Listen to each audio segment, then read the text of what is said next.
older subject. Okay.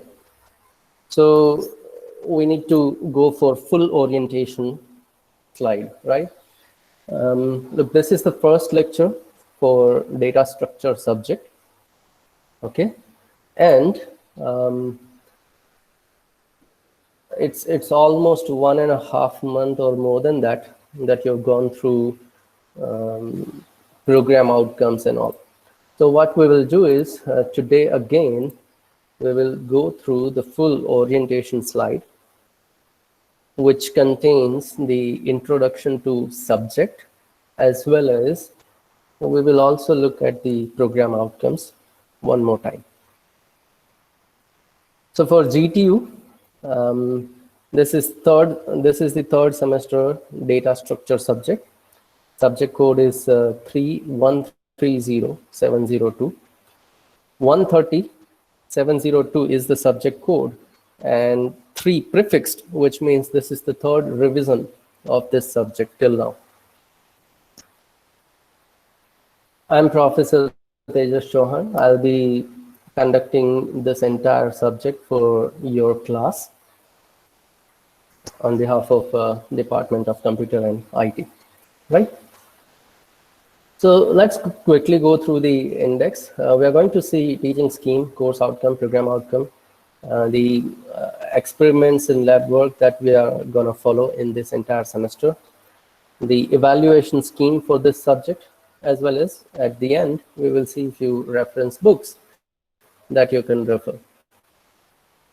So the teaching scheme as prescribed by GTU is in a week, you need to have 3 hours of theory and 4 hours of practical.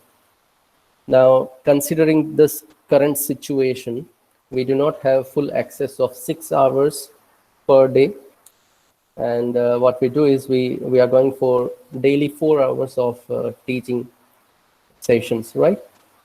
Because of that, in a week, you will be having 3 lectures, but instead of having 2 labs, we will be having only 1 lab for 2 hours, which means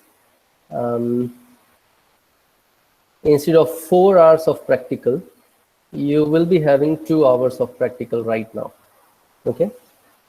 So this subject is of total 5 credit.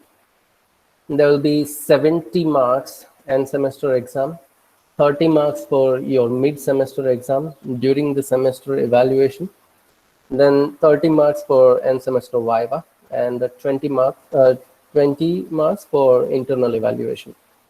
This is the teaching scheme. This entire subject is of 150 marks, right? Now this is a core subject. It's a compulsory subject. It's not elective one. And to go through this subject, prerequisite for this is computer programming and utilization, the CPU subject that you have already gone through in the previous year. Okay. So you need to have an idea of C language so that you will be able to perform practicals, create different data structures, right? So that's the main aim behind this subject.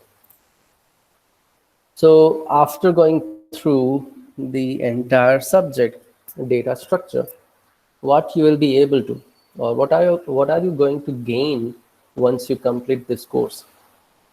So these are the course outcomes. So once you complete this subject, you thoroughly learn all the topics and syllabus content, then you'll be able to define and classify various data structures, storage structures, and also common operations to be done on those data structures. So that's the first course outcome. You will be able to define data structures and its common operations.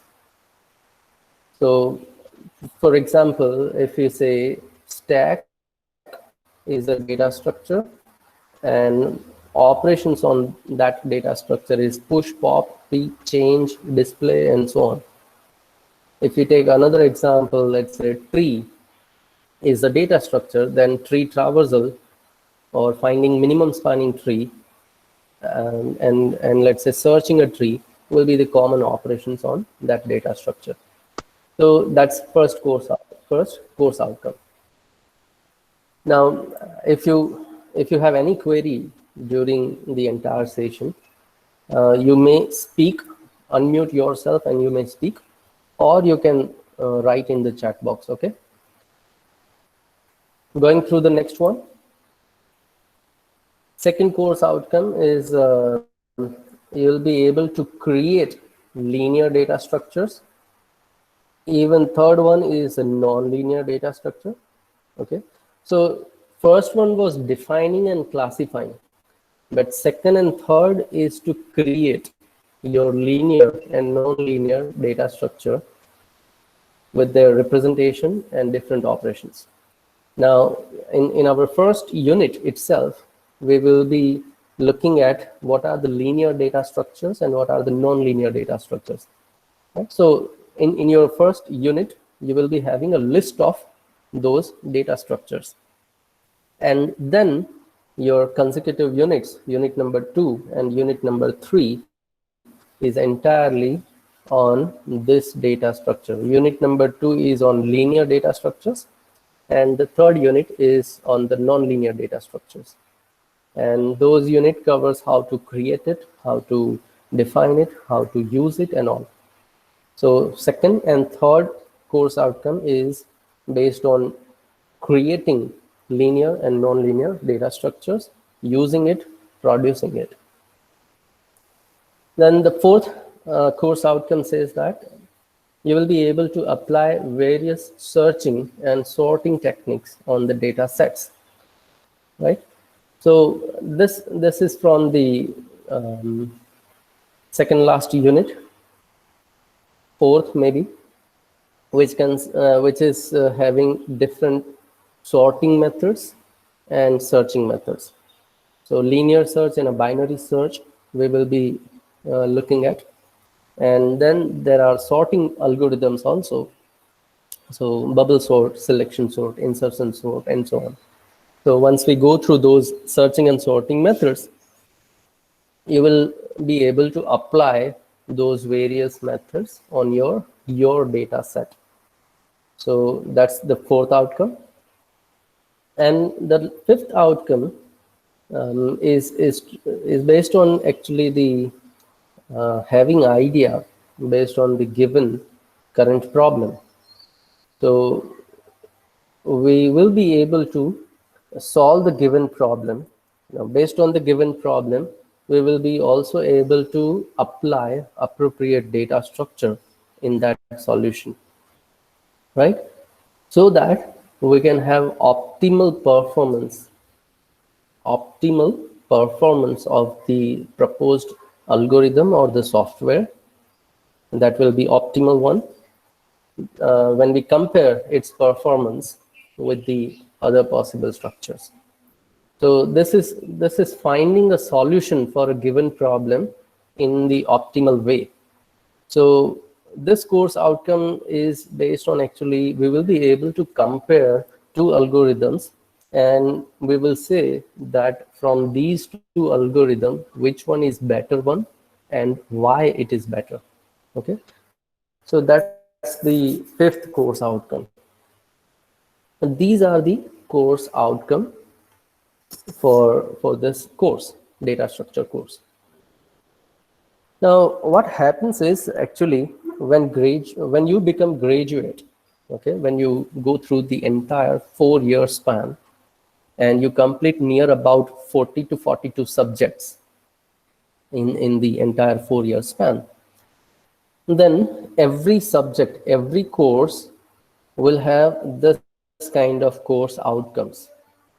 So from every course, you will be learning something and you'll become able to do something. The end goal behind achieving this course outcomes is to have all these abilities, which are the program outcomes. So once you complete your 4-year engineering program, you must be able to perform these these points. So you must be able to have, or you must have engineering knowledge, you must have problem analysis skills, you must be able to find out design and development of solutions, you must be able to conduct investigations of complex problems, and so on. So these are the program outcomes. Now, to achieve all these program outcomes, what we do is we divide these achievements in number of courses. First year subject, second year subject, third year subject, and fourth year subject. And every subject is targeting these outcomes. Now, it's not necessary that a single subject should target all these outcomes. And that's the reason what we have here is we have a data structure subject. And once we complete that data structure subject, we are going to have those 5 course outcomes, right? That just we have seen. Now, those 5 outcomes are going to be met with some of these program outcomes. So when we achieve those course outcomes, we indirectly are going to have a engineering knowledge, because we are going to achieve some knowledge on data structure, right? So engineering fundamentals and engineering specialization solution of complex problems will be able to find it based on the data structure. So we have engineering knowledge because of data structure subject. Then problem analysis. The 5th course outcome was analyzing different solutions and come up with the best one. So because of that reason, we are also targeting problem analysis phase also. Then once you do that analysis, once you merge different data structures and come up with a single solution, so that entire process is actually designing or the development of a solution for a given problem. So we are also targeting this 3rd program outcome. Then we also conduct investigation for a complex problems, because once you know the data structure and how you can use that data structure, then you will also know how to apply those data structures. And our data structure subject does have applications also. So because of that reason, we can say we will be able to conduct investigations of complex problems also. So we are targeting 4 program outcomes using data structure subject. And that's why I have highlighted those program outcomes here. Now, currently, we are not targeting this modern tool usage, engineering and society, and these program outcomes here in this subject, data structure. But there will be few other subjects which will be targeting this PO5, PO6, and so on. But when you complete your 4-year span, you will be targeting all 12 program outcomes. So we have seen 6 here. Let us see other 6 also. So there is environment and sustainability, ethics, individual and teamwork, communication, project management and finance, and lifelong learning. These are the program outcomes that every graduate should have. Okay. So later on, when you go through further semesters, you will be having different subjects, and those subjects will be targeting these program outcomes, like your maybe in 6th and 7th semester, you will be having security related subjects, right? So sustainability, maybe in your project you will see environment, sustainability. Few subjects will have ethics related fundamentals. In maybe 5th or 6th semester, web development contains some of those. Then your semester project as well as final year project will cover individual and teamwork, communication and project management and finance. And your higher order semester subjects will have few contents which leads to the lifelong learning also. And we teach those subjects such a way that you learn by yourself, and that makes you lifelong learner. So these are the 12 different outcomes. And as we see through this data structure subject, we are targeting first 4 right now. Okay. So do you have any query or any question related to course outcome and program outcome till now?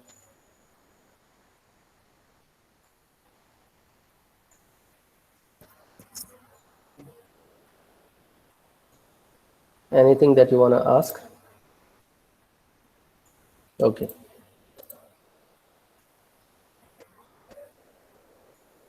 Fine, then let's move on. So we are not looking at actual content of this entire course here.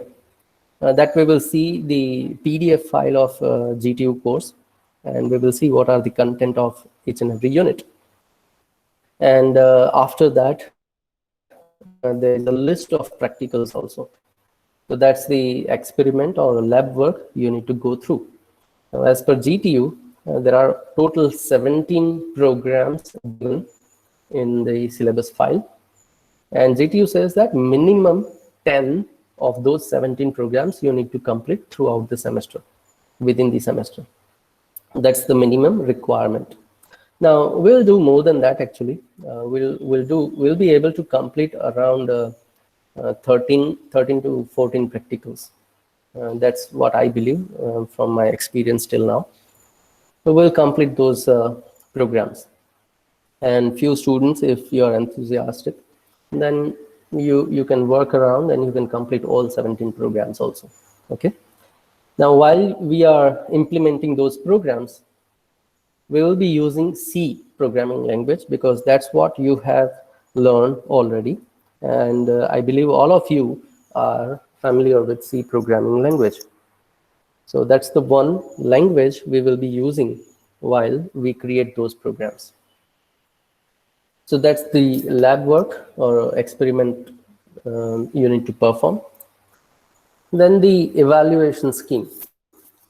Now, as GTU says, 70 marks end semester exam will be the written end semester exam. Now, we don't know what will be the situation at the end of this semester.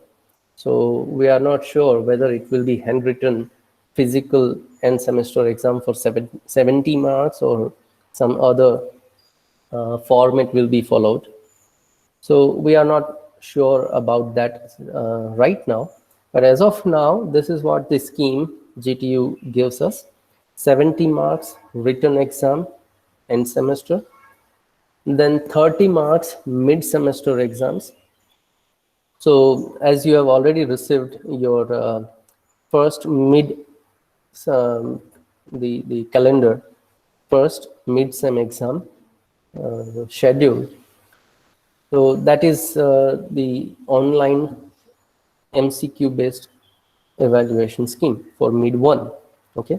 And as per the situation, maybe mid 2 will be might be online or physical. That's what this mid exam, mid evaluations are for this 30 marks. Fine. So we do have mid 1 and later on we will be having mid 2 also. Then for the tutorial and practical part, 30 marks end semester viva. So that will be done at the end of the semester. And 20 marks internal.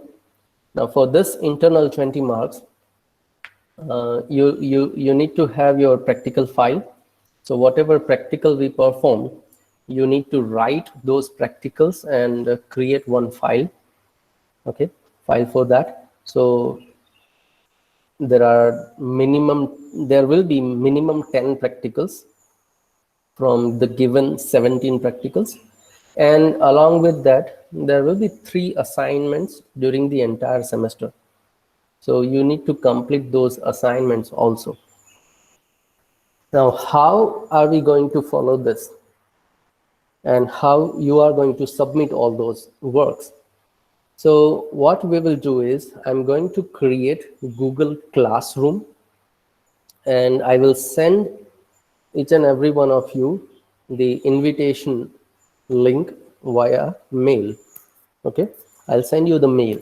Now in that mail, you'll have a button to join that Google Classroom, or link to join that Google Classroom, and you need to join it. Accept that invitation once you receive that mail. Now that Google Classroom is going to be the common platform for all of us. Whatever common announcements I need to make, I'm going to do it in Google Classroom. So I'll be also generating assignments and lab work due time deadlines in that Google Classroom itself. And you will be able to upload your PDF files in that Google Classroom. So when we complete 3 or 4 programs, then I'll generate a link so that you can upload your programs. Once we issue first assignment and give you enough time to write it, then I'll also generate one link in the Google Classroom so that you can upload your assignment PDF file also. Now I'm saying PDF file. Now how you are going to do it? So you actually need to handwrite your programs and assignments, then scan your pages, take a photograph or scan it by any means, and convert those images or scanning part to one PDF file. And then you upload that PDF in the Google Classroom. That's how we will be performing this evaluation during the entire semester. Okay. So any query in this workflow? Any query in this workflow?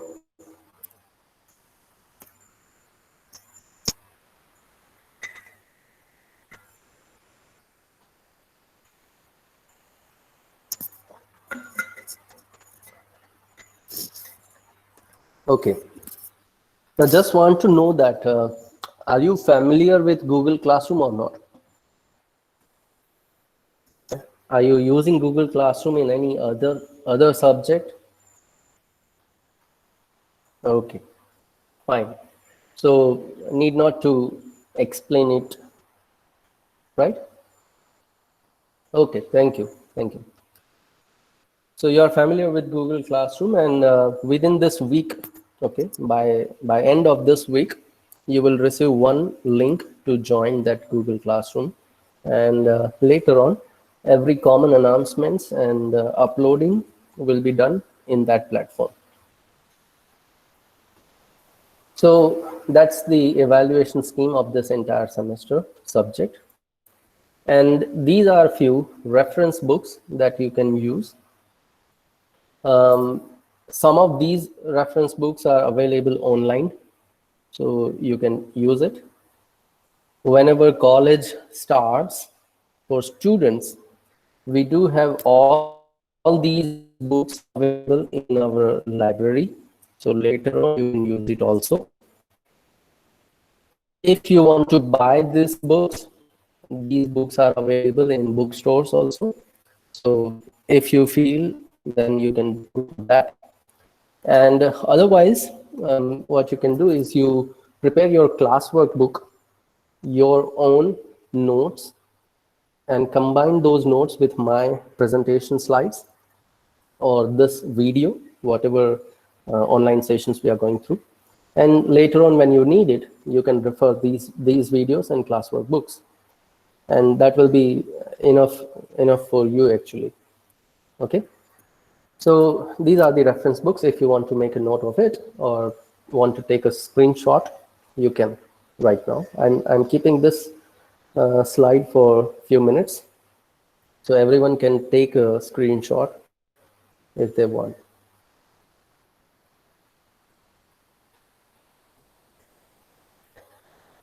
All these are standard reference books for this data structure subject. The first one from Tata McGraw-Hill, okay, Jean Paul, So that's actually well known by Tremblay and Sorensen. So Tremblay and Sorensen. Introduction to Data Structure by Tremblay and Sorensen. And that's how you can express this book. Then second one is Data Structure using C++ by Tenenbaum, right? Tenenbaum. This is also a well-known author. Then the one is this fourth one is the Satraj Sahni, is the Indian author, Fundamentals of Data Structure in C++, right? So you can refer this also.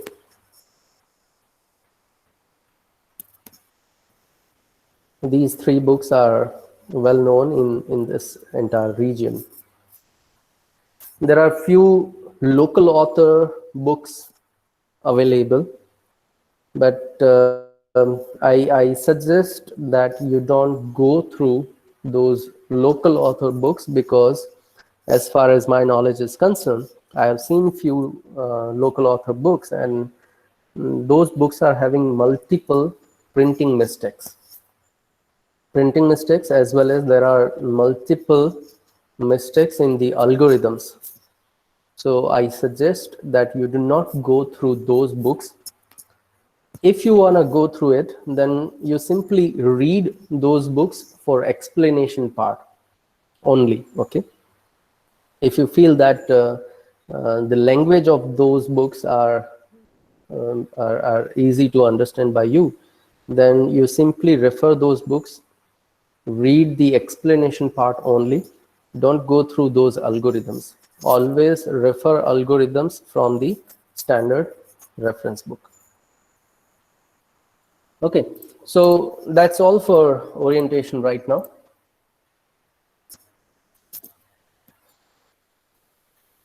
Yeah, Parthiv is saying if you do have a soft copy of any book. Look, I cannot do that. Even I don't have it. I have a physical copy of some of these books with me, but I don't have any soft copy PDF file. But I know that many of those books are available. If you search it, you will have it. Or else you can go for any local publication shop where you can have those books in second hand, and you can return those books once you complete this entire semester also, right? So that's possible. Yeah, okay.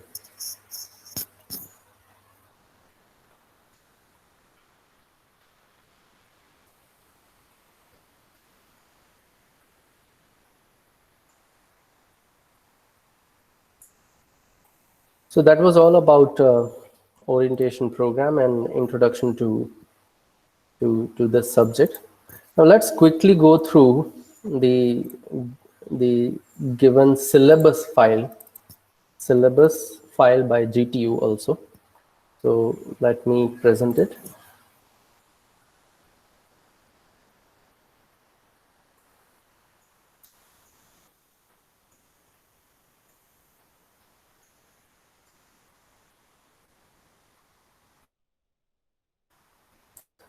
Hope you can see this PDF screen now. So this is the syllabus file given by GTU now, 3130702. Make sure that you are referring to the correct version of syllabus file if you are searching this file on the internet. I'll also upload this PDF file in the e-content, okay? So in your student login, you can find the syllabus also. So everything that we discuss, it's a compulsory course. CPU subject is prerequisite. And then this is the teaching scheme that we have already gone through, 70, 30, 30, 20, 150 total marks. But this is what we want to focus now. What is actual content that we are going to consider in this entire semester for this subject? So the first unit is the introduction part, where we will be starting from the very basic thing, primitive and non-primitive data types, okay, that you have already gone through in the previous semester. And using those data types, Okay. How are we going to manage our data? So that, and why we need to go for data management, and how do we do that? So we need to have a look at few data management concepts. And having this primitive, non-primitive data types, we are going to create some data structures. And whatever data structure we create, we are going to categorize those in linear and non-linear data structures. So that's how we will go through. And once we have these data structures, understanding of those data structures, then we will move on to the algorithms part to process those data structures, to perform a task. What we do is we write algorithms actually. And when we do have multiple ways to perform a task, we will be having multiple algorithms, because algorithm is nothing but a step-by-step process. So when we do have multiple algorithms, then we analyze those algorithms, okay, based on time and space complexity. We are going to analyze those algorithms, and based on those analysis part, we will say which algorithm is better compared to the other one. So that's the introduction part. Now this performance analysis part, here you are only going to have just an introduction, how to analyze algorithm, very basic analysis level, and what are the notations. So later on in your 5th semester, you are going to have entire subject on this analysis part, design and analysis of algorithm, DA or ADA. Okay, that entire subject you are going to see later on, but here we will be having a small introduction part. So that is your unit number 1. Then the second unit is entirely based on linear data structures. And as you can see, we have listed those data structures here. Array, so we are going to see array in depth. Then we have a stack, and we are going to see stack and its applications. Then we will see queue and different types of queue and its applications. And then we will see the linked list, the different types of linked list and applications of linked list also. So array, stack, queue, and linked list. These are the linear data structures we are going to see. And that is all about the linear data structures in second unit. And if you see that the number of hours here to complete this content is, compared to the first one, second one is having 13 hours content. And the module weightage is also 30%.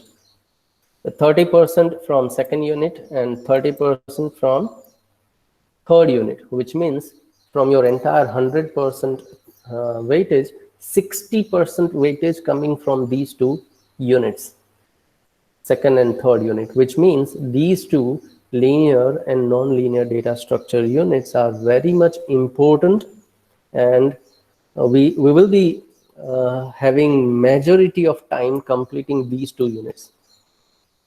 Okay, so that's linear. Now in your third unit, non-linear data structure, there is tree and there is a graph.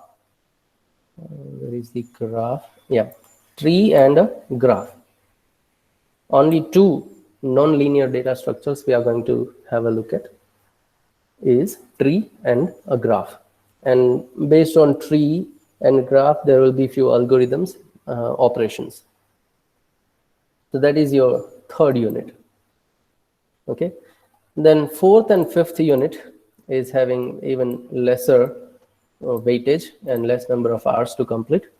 Fourth one is hashing and file structures, how actually files are being stored in your hard drives. Okay, so how files are stored, file structures, and to manage those files, to have a pointer to that file. When we double click on that file, actually it is being accessed from the hard drive. So what is the address of that file and how it is being accessed? For that, we need to have hashing also. Hashing is mostly used in the indexing. We create index. Operating system is going to create index for your entire hard drive. And that index is nothing but your My Computer. When you go to My Computer, you have number of drives, C, D, E, and so on. If you do have Windows operating system, right, those base. If you have Linux-based operating system, and then you do not have drives, but you do have some top-level folders. User and home directory, user directory, var directory, and so on. So those directories are nothing but kind of a structure that operating system uses. It's an index, just like book index, right? When you open a book, you have some prefix pages, preface, acknowledgement, and so on. Then you have the table of content. So from that table of content, you can see, okay, particular topic is on page 137. So 137 is actually the address of that topic. Similarly, here in our system, desktop, laptop, any system, there will be one address mapped with the topic or file name. So when we want to access that file, we will be accessing that address actually. And to maintain all those addresses, we use hashing. So that's the fourth unit, hashing and file structures. And then the fifth unit is searching and sorting. As we discussed earlier, there will be sequential and binary search operation, and there will be bubble selection, quick merge, and few sorting operations, right? So these are the topics we are gonna cover in this entire syllabus or entire semester. Same list of reference books and the course outcomes that we have seen in the starting of this session. Then there are a number of practicals. As GTU says, at least 10 practicals must be performed by a student from the given list. So starting from the call by value, call by reference, this is kind of a reference for you all. Then dynamic memory allocation also.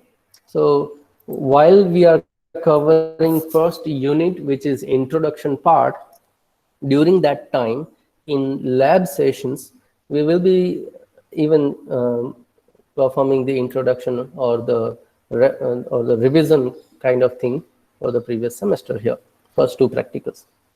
Now, third practical actually starts for this semester, where we will implement a stack. And from that practical onwards, we will be creating all those data structures, like we have stack, right? Then we have a queue, circular queue, then we create a linked list, and so on. So these are the list of practicals.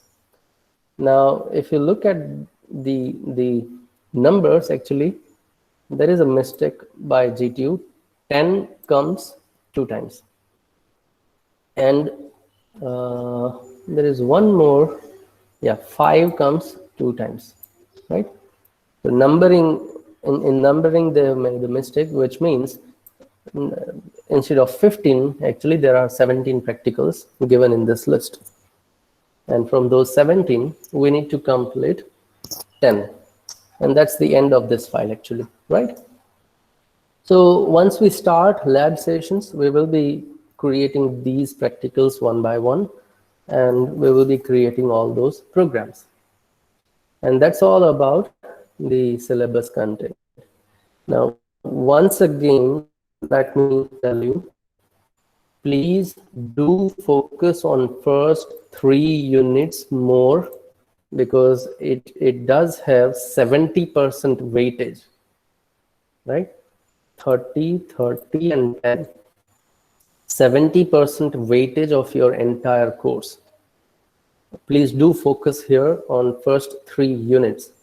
And then I suggest that also focus on the fifth unit, which is even having more 15%. And we will be going through all these algorithms, and these are the algorithms you will be using in throughout your entire course, as well as later on in your life, searching and sorting part. And so this content is also needed throughout entire life, right?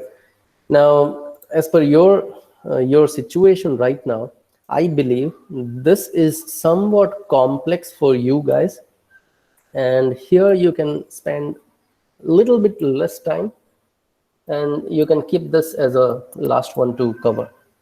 And that's how we will go actually. Once we cover first 3 units, we will be looking at searching and sorting, and then we will see hashing and structures.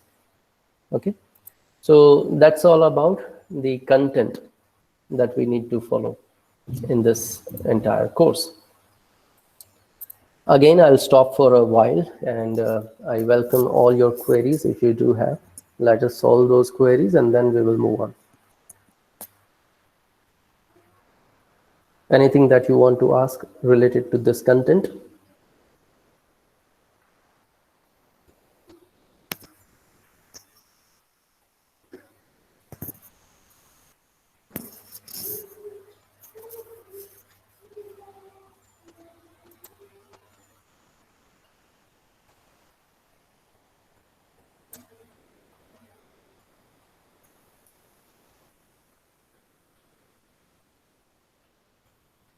Any queries or any questions?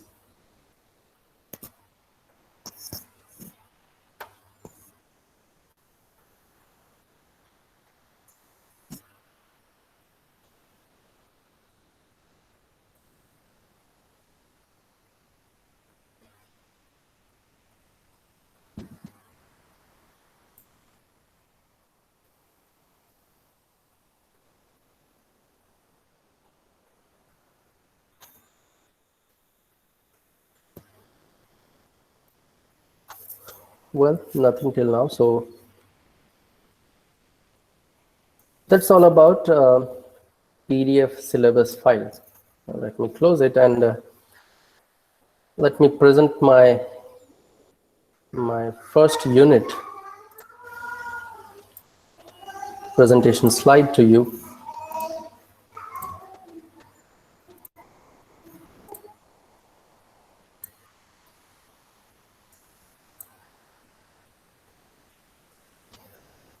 We'll just have a look at the initial part from this unit. Okay, from next lecture onwards, we'll be starting our actual content, and that's what I have planned. So again, starting my presentation.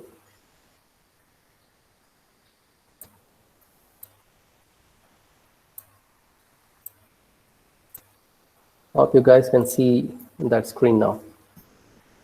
Just anyone, please respond. Can you see the unit 1 screen?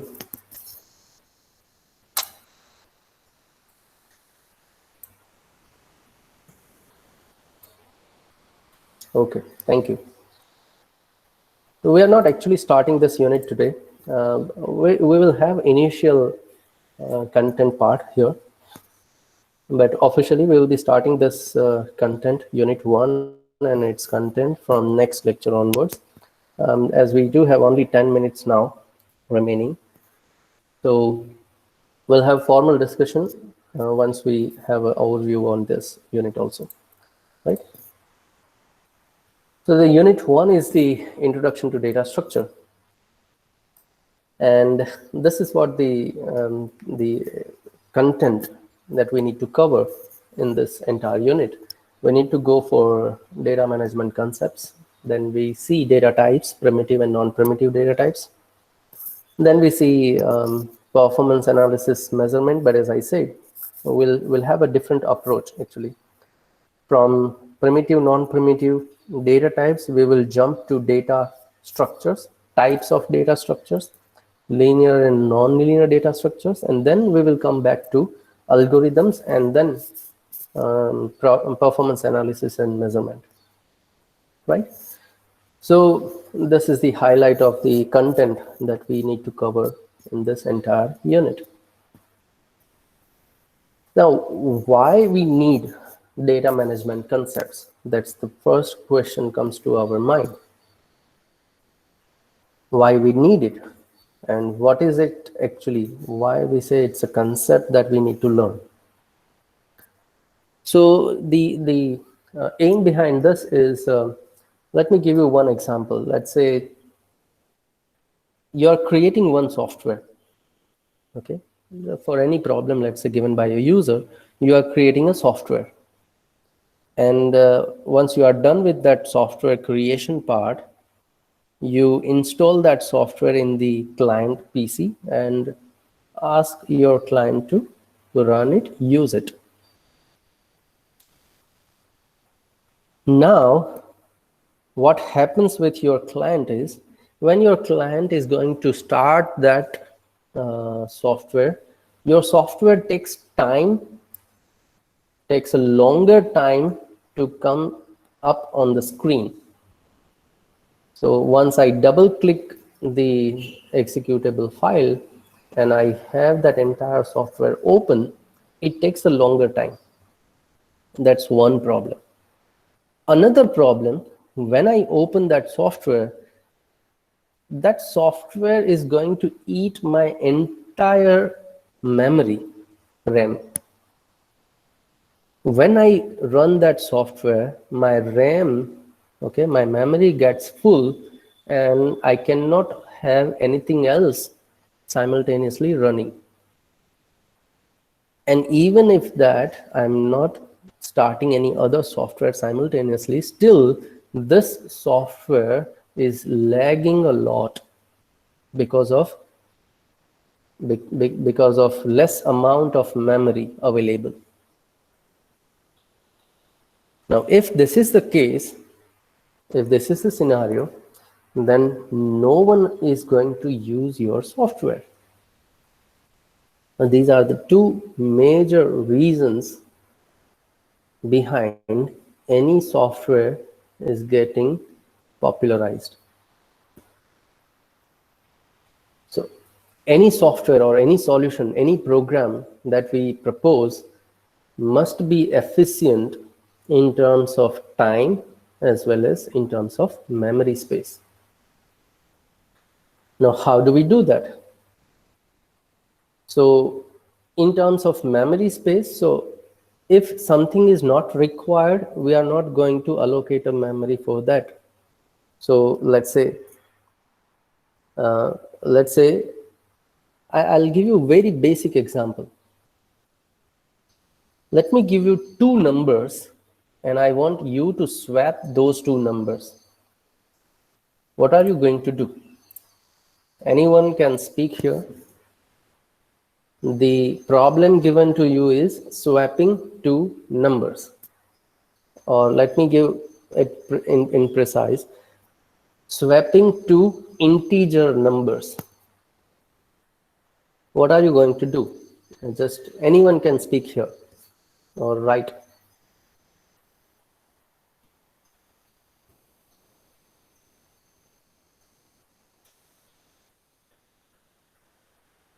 Waiting for your response. So someone please speak.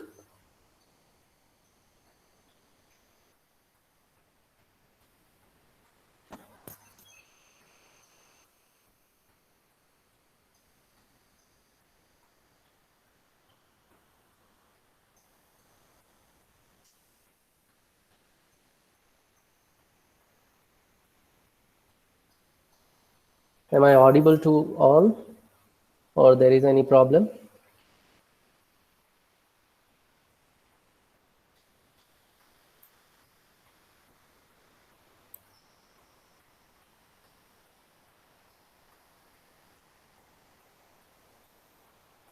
Students, am I audible?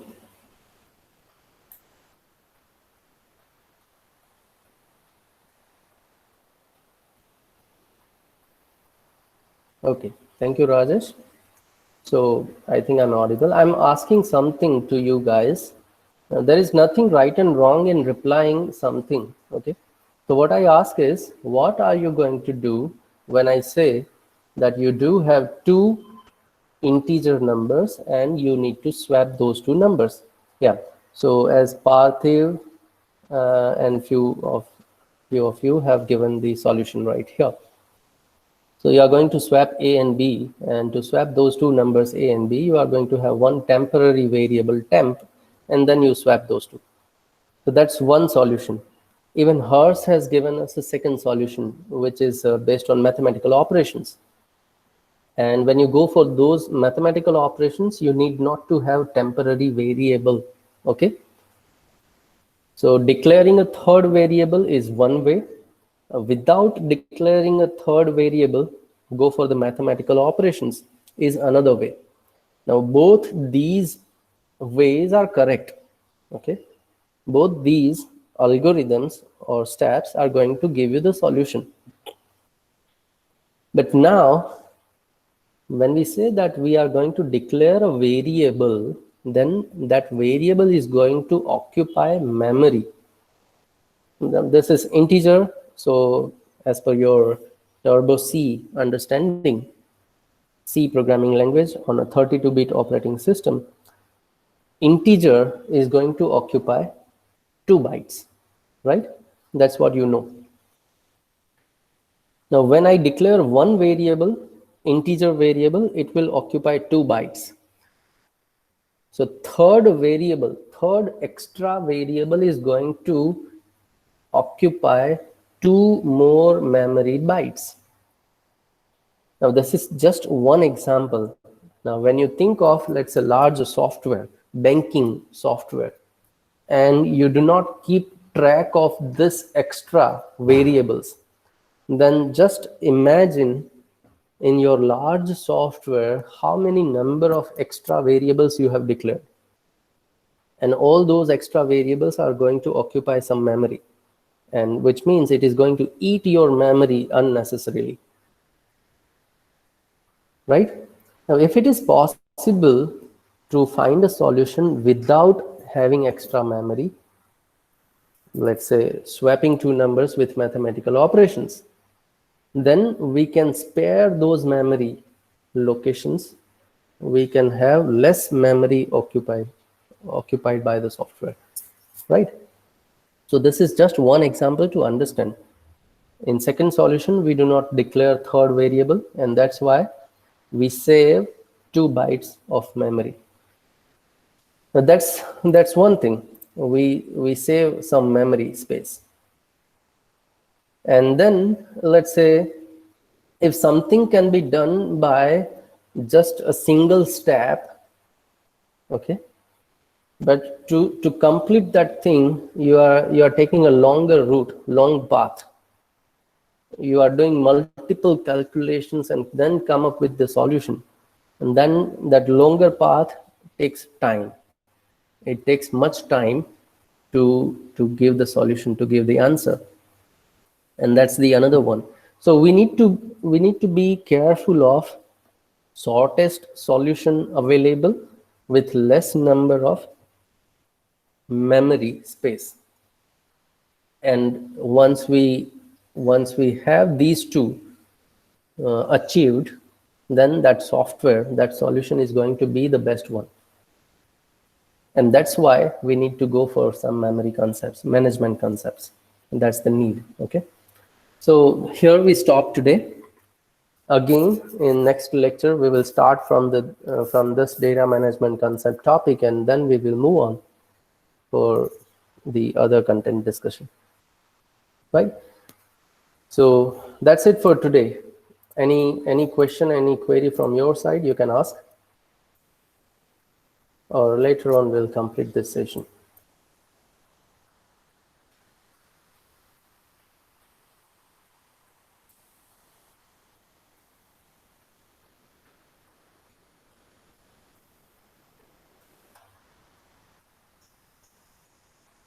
Yeah, Vrunda, you can have your notebooks for yourself only. I'm not going to ask any classwork book to be presented to me later on. Okay. So I'll present my screen, my explanation, my PPTs, all those things I'll provide to you. That's it. I expect that you complete your task, practicals and assignments on time and upload those things. That's all I'm going to ask you. I'm not going to ask any other notes, workbooks or anything for this subject. Yeah. Any other queries?